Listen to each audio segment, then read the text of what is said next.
இந்திய அளவுல ராமரை கையில எடுத்து ரத யாத்திரை எல்லாம் போய் அயோத்தியில கோயில் கட்டுவோம்னு சொல்லி ஆட்சியை பிடிச்ச மாதிரி தமிழகத்துல இங்க முருகரை கையில எடுத்திருக்கீங்களோ?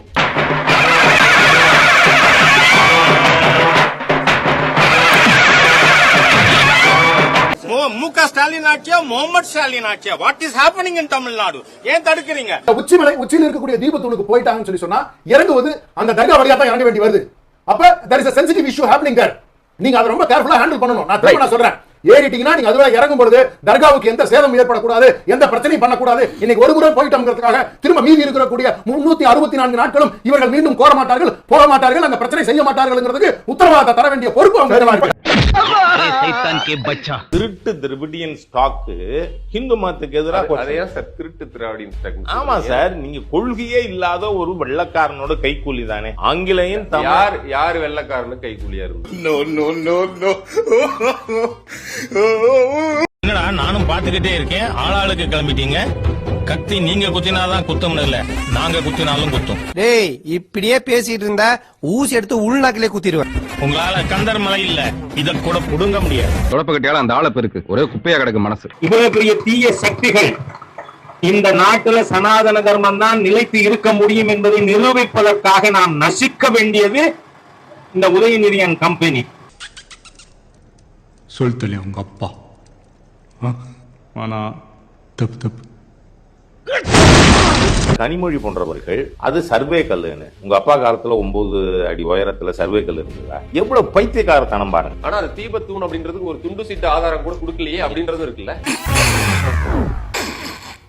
சரி சரி, அந்த இடம் யாருக்கு சொந்தம்? இல்லை கல்னு எவன் சொல்றது? அது அடவை கல்லுங்கிறதுக்கான ஆதாரம் எங்கிட்ட இருக்கு? அடவை கல் இல்லைங்கிறதுக்கு உங்ககிட்ட என்ன ஆதாரம் இருக்கு? அப்படி கேளுங்க, அடி வரட்டும். நீதிபதி அவர்கள் தீபத்தூண் என்று சொல்லும் அந்த கல் சர்வே கல், எல்லை கல் என்பதற்கான தெளிவான ஆதாரங்கள் இருக்கு. அந்த கல்லை எடுத்துட்டு பார்த்தா அது கீழே ரவுண்ட் போட்டு ஒரு புள்ளி வச்ச மாதிரி ஒரு முத்திரை இருக்கும். இது ஒவ்வொரு சர்வே கல் கீழையும் தாண்டி ஆய்வு பண்ணி பாக்குறாங்க பாருங்க. இது பக்கத்துல இருக்க சர்வே கல், அது உடஞ்சிருச்சு. அந்த உடஞ்ச சர்வே கல்லுக்குள்ளதான் அந்த முத்திரை இருக்கு. இந்த கல்லை எடுத்துட்டு பார்த்தாலும் அந்த முத்திரை இருக்கும். கிழிஞ்சது போ,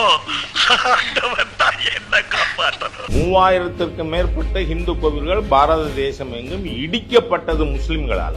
3 நாட்களுக்கு முன்னால் டெல்லியில் இருக்கக்கூடிய RSS அலுவலகத்துக்கு கார் பார்க்கிங்குக்கு இடம் போதவில்லை என்பதால் கரோல் பார்க்கிங் 1400 ஆண்டுகளுக்கு முற்பட்ட ஒரு கோவில் இடிக்கப்பட்டிருக்கு. இது தேசிய அளவில் 3 நாட்களாக சுற்றி கொண்டிருக்கக்கூடிய ஒரு செய்தி. இவர்களுக்கு தமிழ்நாட்டை பற்றி பேசவோ, தமிழ்நாட்டில் எந்த விதமான விஷயங்கள் கோவில் சார்ந்த நடைமுறைப்படுத்தவில்லை என்பதை பேச எந்த அருகதையும் இல்லை. நீ கேட்ட ஒவ்வொரு கேள்வி என்ன செருப்பால அடிச்ச மாதிரி இருக்குடா. மாதிரி இல்ல, உண்மையிலே செருப்பால தான் அடிச்சது. சரி, ஃபீல் பண்ணாத. உதயநிதி ஸ்டாலின் ஹிந்து விரோதி, சனாதன ஹிந்து தர்மத்தை டெங்கு கொசு, மலேரியா கொசுங்க நசுக்கி போறான இந்த உதயநிதி கொசுவை. சரியா? கொட்ட பத்திரன என்னது? கொட்ட பத்திரன.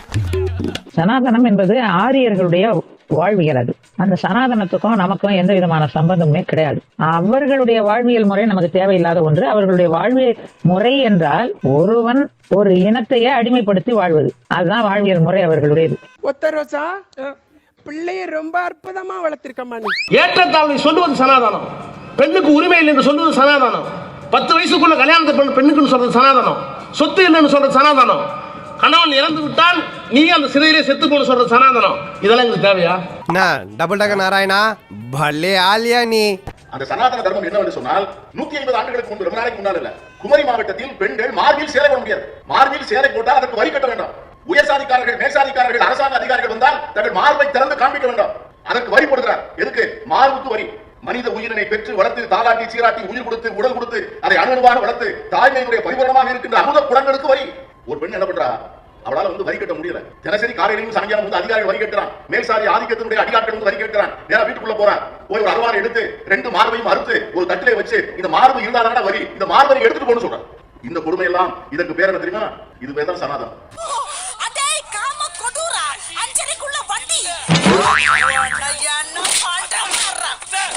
ஒரே ஒரு கூட இடத்துக்குள்ள போக முடியல, கோவிலுக்குள்ள கருவறைக்குள்ள போக முடியல. ஏன் போக முடியலன்னா முன்னாடியே பாடி கார்ட்ஸ் மாதிரி நின்று ஆரியர்கள், பார்ப்பனர்கள் நிறுத்திடுறாங்க. எல்லாரும் சேர்ந்த 100 ஆண்டுகளுக்கு முன்னால் ஏன் சாமி கோவிலுக்கு கல்லு சந்தது நானே, மண்ணு சுமந்தது நானே, காசு கொடுத்ததே நானே, சித்தாள் வேலை பார்த்தது நானே, கொத்தனார் வேலை பார்த்தது நானே, எங்க ஊர் சாமியான கோவிலுக்குள்ள போனப்ப நீ எல்லாம் தொடக்கூடாத ஜாதி, பார்க்கக்கூடாத ஜாதி, பேசக்கூடாத ஜாதி, மூச்சு விடக்கூடாத ஜாதி, கோவிலுக்குள்ள வரக்கூடாத ஜாதின்னு வெளியே நிப்பாட்டினப்ப கோவிலுக்குள் விடாதது ஆரியம், எங்களை படிக்க விடாமல் செய்தது ஆரியம், பள்ளிக்கூடத்துக்குள்ள விடாதது ஆரியம், பொம்பளை எல்லாம் படிச்சு என்ன கிழிக்க போறேன்னு கேட்டது ஆரியம், பெண்களுக்கு சொத்துரிமை தராதது ஆரியம், எங்களை எல்லாம் கீழ்நிலை ஆரியம். அவ்வளோ பெரிய அப்பாட்டாக்கிறா? சனாதன மதம் வேறு, இன்றைக்கு அவர்கள் சொல்லுகிற இந்து மதம் என்பது வேறு. இந்து என்கிற சொல்லுக்குள்ளும் இந்து மதம் என்கிற போர்வைக்குள்ளும் தங்களை பாதுகாப்பாக ஒளித்துக் கொள்கிறார்கள். நாம் இந்துத்துவத்தை தான் விமர்சிக்கிறோம், ஆனால் அவர்கள் பார்த்தீர்களா இந்துக்களையே விமர்சிக்கிறார்கள் என்று சொல்கிறார்கள். கொஞ்சம் ஓவரா தான் போய்கிட்டு இருக்கோமோ? போவோம், என்ன பண்ணிடுவானுங்க? இப்போ முஸ்லீம் தர்கால போய் தீபம் ஏத்துறதுக்கு ஒரு நம்பிக்கை, இந்து மத நம்பிக்கை நிலைநாட்டுறதுக்கு இவ்வளவு போராடுறவங்க, இந்து கோயிலுக்குள்ள எங்களை விடுங்கன்னு இந்துக்கள் போராடுறாங்க. கோயிலை திறந்து விடுங்க சார் அப்படின்னு. எங்க திரௌபதி அம்மன் கோயில் மேல்பாதியில எந்த ஆர்எஸ்எஸ் காரன் வந்தா, எந்த பிஜேபி காரன் வந்தா, எந்த நீதிபதி இப்படி வந்து சிஎஸ்எஃப் அனுப்பி திறந்து விடுங்களா கோயில இந்துக்கள் போட்டுன்னு சொன்னாரு? எந்த நீதிபதி சொன்னார்? பட்டியலின மக்கள் கோயிலுக்குள்ள போடக்கூடாதுங்கிற இடத்துல பிஜேபி நிர்வாகி அஸ்வத்தாமன் ஃபைட் பண்றேன். அப்ப அங்க இந்துக்களை உள்ள விடக்கூடாது பிஜேபி வந்து நிக்குது, இங்க தர்காக்குள்ள இந்துக்களை விடணும்னு பிஜேபி வந்து நிக்குது. அப்ப இப்ப நோக்கம் என்ன? நாங்கள் ஆரிய ஆதிக்கத்துக்கு தான் எதிரிகளை தவிர ஆன்மீகத்துக்கு எதிரி அல்ல. இத்தனை நாளா மூடி கடந்த அறிவுக்கு என்ன எக்கு தப்ப தந்துட்டீங்க சார். எப்படி ராம் ஜென்மபூமி கோவில் வேற இடத்துல ரீலோகேட் பண்ணாங்களோ அது போல இந்த தர்காவை நீங்க ரீலோகேட் பண்ணிக்கங்க. அதாவது வாய்க்கு வந்தபடி எல்லாம் பேசப்படாது, எதா இருந்தாலும் நியாயமா பேசணுமா இல்லையா? திருப்பரங்குன்றம் இதை போற போக்கில் நடக்கிற ஒரு விஷயம் கிடையாது. என்ன சொல்றீங்க? நேஷனல் லெவல்ல ஆர்எஸ்எஸ் தலைமை முடிவு செய்து நடத்தப்படுற ஒரு மூவ்மெண்ட் தான் திருப்பரங்குன்றம். தமிழ்நாட்டுல எந்தெந்த கோயிலும் ஒரு லிஸ்ட் போட்டிருக்காங்க. அந்த லிஸ்ட்ல 15-20 ஆமா எல்லாம் சேர்த்து 175 மசூதியை தமிழ்நாட்டுல எடுக்கணும். இந்து மதத்தை டெங்கு மலேரியா கொசு போல அழிக்கணும் அப்படின்னு அவர் சொல்லலையே. என்ன சொன்னாரு? சிலவற்றை நாம் ஒழிக்கத்தான் வேண்டும், எதிர்க்க முடியாது. கொசு, டெங்கு காய்ச்சல், மலேரியா, கொரோனா இதையெல்லாம் நம்ம எதிர்க்க கூடாது, ஒழித்து கட்ட வேண்டும். அப்படிதான் இந்த சனாதனம் என்பதை எதிர்ப்பதை விட ஒழிப்பதே நாம் செய்ய வேண்டிய முதல் காரியமாகும். நாங்கள் ஆரிய ஆதிக்கத்துக்கு தான் எதிரிகளை தவிர ஆன்மீகத்துக்கு எதிரி அல்ல. ஏராளமான கோவிலுடைய போராட்டங்கள் நடத்தி வெகு மக்களோட வழிபாட்டு உரிமையை வாங்கி கொடுத்தது நம்முடைய திராவிட இயக்கம். தலைவர் கலைஞருடைய பராசக்தி டயலாக் தான் அவங்களுக்கு பதில். கோவில்கள் கூடாது என்பதில்ல, கோவில்கள் கொடியவர்கள் கூடாரம் ஆகிவிடக் கூடாது, பாஜகவினர் போல போலியாக இருக்கக்கூடாது. அங்கேயே ஒருத்தன் சொன்ன கேட்டமா, எனக்கு இது வேணும் இன்னும் வேணும். நீ முருகனை காப்பாற்றினால் முருகன் உன்னை காப்பாற்றுவார். முருகனை நம்ம காப்பாற்ற கூடாது. இப்போ நீங்க கோயில்ல கடவுள் சிலைக்கு முன்னாடி உண்டியல் வைக்கிறீங்க இல்லைங்களா, அதுக்கு பேர் ஆத்திகங்க. அந்த கடவுளையே நம்ப அந்த உண்டியலுக்கு பூட்டு போடுறீங்க பாத்தீங்களா, அதுதானுங்க நாத்திகம். மேட்டர் ஓவர் சாப்டர் ஓவரா? இவன் வேற என்னை ரொம்ப டார்ச்சர் பண்றான்டா. நானும் பழிக்காத மாதிரியே எவ்வளவு நேரம் நான் அடிக்கிறது. யாரியா நீங்க? ஐயா ஹெச்ஆர்என்சி இன்ஸ்பெக்டருங்க. ஏயா தமிழ வளர்க்கறேன்னு சொல்லிவிட்டு பிச்சை எடுக்கிற பாஷையில பேசுவீங்களா? யாருங்கிறத தமிழ்ல சொல்லு. தர்மங்கிரம ஏதாச்சும் பண்ணுங்க ஐயா. முக ஸ்டாலின் ஆட்சியா முகமது ஸ்டாலின் ஆட்சியா? What is happening in Tamil Nadu? ஏன் தடுக்கிறீங்க? உச்சியில் இருக்கக்கூடிய தீபத்தூளுக்கு போயிட்டாங்கன்னு சொல்லி சொன்னா இறங்குவது அந்த தர்கா வழியா தான் இறங்க வேண்டி வருது. அப்ப there is a sensitive issue happening there. நீங்க அதை ரொம்ப கேர்ஃபுல்லா ஹேண்டில் பண்ணணும். நான் சொல்றேன், ஏறிட்டீங்கன்னா நீங்க அதுவா இறங்கும் பொழுது தர்காவுக்கு எந்த சேதம் ஏற்படக்கூடாது, எந்த பிரச்சனையும் பண்ணக்கூடாது. இன்னைக்கு ஒரு முறை போயிட்டோம்ங்கிறதுக்காக திரும்ப மீதி இருக்கக்கூடிய 364 நாட்களும் இவர்கள் மீண்டும் கோர மாட்டார்கள், போக மாட்டார்கள், அந்த பிரச்சனை செய்ய மாட்டார்கள்ங்கிறதுக்கு உத்தரவாதத்தை தர வேண்டிய பொறுப்பு அவங்க. திருட்டு திராவிடியன் ஸ்டாக்கு ஹிந்து மதத்துக்கு எதிராக. திருட்டு திராவிடியன் ஸ்டாக். ஆமா சார், நீங்க கொள்கையே இல்லாத ஒரு வெள்ளக்காரனோட கைக்கூலி தானே. ஆங்கிலேயன் யார் வெள்ளக்காரனு கைக்கூலியா இருக்கு?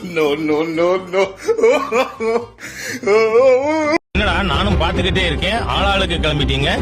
கத்தி நீங்க குத்தினாதான் குத்தம் இல்ல, நாங்க குத்தினாலும் குத்தும். டேய் இப்படியே பேசிட்டு இருந்தா ஊசி எடுத்து உள்நாக்கிலே குத்திடுவேன். உங்களால கந்தர் மலை இல்ல இத கூட புடுங்க முடியாது. தொடப்ப கட்டியால அந்த ஆளை இருக்கு, ஒரே குப்பையா கிடக்கு மனசு. முருகன் இந்துவும் அல்ல, முருகன் கடவுளும் அல்ல அப்படிங்கிறது தான் தமிழ்நாட்டுல மெய்யியல் கோட்பாளர்கள் தொடர்ச்சியா அந்த இதை பத்தின பண்பாட்டு விழுமியங்களை தொடர்ச்சியா பயணிக்கிற எல்லாருமே சொல்லியிருக்காங்க. தோப்பாயோட நிறைய சொல்லியிருக்காங்க. அப்போ அந்த கருத்து தான் பெரும்பாலும் இருக்கிற பட்சத்துல நீங்க முருக பக்தர்கள் மாநாடுன்னு பேரை மட்டும் போட்டுக்கிட்டு நீங்க சொன்ன மாதிரி முழுக்க கிறிஸ்டியன்ஸ் எவ்வளவு பேர் இருக்காங்க, முஸ்லிம்ஸ் எவ்வளவு பேர் இருக்காங்க, இவ்வளவு வந்துருவாங்க அப்படின்னு பேசுறது அப்படிங்கிறது அங்க இருக்கக்கூடிய மக்களை இந்துக்களா கன்வெர்ட் பண்ணி இந்துக்களெல்லாம் ஒன்னா ஓட்டு போடுங்கன்றதுக்கான ஒரு முயற்சி. உனக்கு வேணும்டா, உனக்கு இது வேணும் இந்த வேணும். சீனிவாசா, ஆம புகுந்த வீடும் அறநிலைத்துறை புகுந்த கோவிலும் உருட்டதா சரித்திரம் இல்ல. போய் கோவில கழுவி விடு. எவனுக்கோ சாவு வருது, இவனுக்கு வர மாட்டேங்குதா? கருணா, இனி கோவில எடுப்போம்னு கோவிலுக்குள்ள வருவாங்க. அது எப்படி வருவாங்க? இவ்வளவு பஞ்சாயத்து நடந்துச்சு, இந்த அல்லலியா பாபு எங்க? கருணா எத்தவொன்னே அந்த சகடியை கொண்டு வரீங்க உள்ள. பதில் சொல்லிட்டேன். அதானே போடுங்க 2. இந்த வீடியோ உங்களுக்கு பிடிச்சிருந்தா கண்டிப்பா லைக் பண்ண மறக்காதீங்க. அப்படியே உங்க நண்பர்களுக்கும் ஷேர் பண்ணுங்க. நீங்க பண்ற ஒவ்வொரு லைக்கும் தான் இந்த வீடியோவை மற்ற நண்பர்களுக்கும் கொண்டு போய் சேர்க்கும். மறக்காம சப்ஸ்கிரைப் பண்ணுங்க. உங்க கருத்துக்களையும் கமெண்ட் பாக்ஸ்ல பதிவு பண்ணுங்க.